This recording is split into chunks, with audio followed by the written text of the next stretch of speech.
Let's say you want to add a top to your island. We usually recommend getting one made in granite or whatever your customer wants. But let's say you want to make it simple and just add a piece of melamine that's the same color as your island.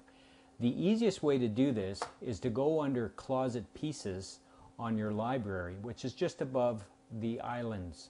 So Closet Pieces, and then select Miscellaneous.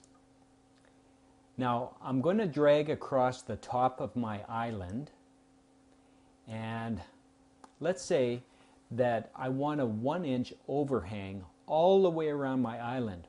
Well, I already know that the total width of my island in this case is 25.5 inches.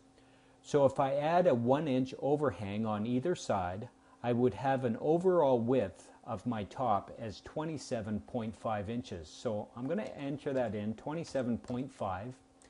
And in this case, the location is actually correct. It came up correct as -1 because it's going to be hanging out 1 inch from my starting point. So I have to make sure that it is -1 there. And with that, I can now figure out the depth. Now, I need to point out here that islands come with 2 standard depths, 29 inches, that is made for a 14-inch deep unit, and 33 inches made for 2 16-inch deep units that will sit back to back.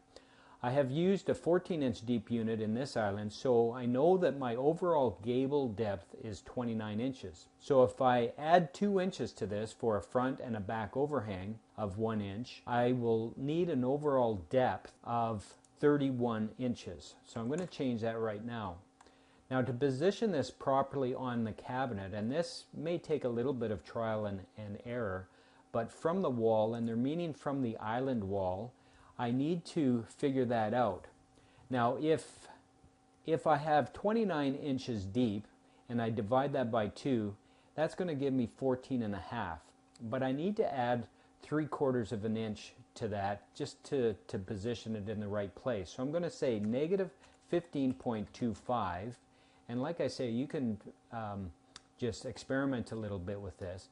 With all of those in place, I can press OK now, and I get my top. Now the top is sitting way above the island, and there's 2 ways to position that. First, you could click right on the component and drag it down, but sometimes it's difficult to get it just exactly where you need it to be.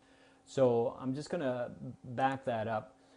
The other way that you can do it is double click on that component and open the window, and then from the floor height, I know that all islands are 1,011 millimeters or 39.8 inches high. So if I'm going to use this piece of melamine, which is 3/4 inch, I need to add that to the 39.8. So I'll get a height of 40.5 inches. So I'm going to add 40.55 inches in there.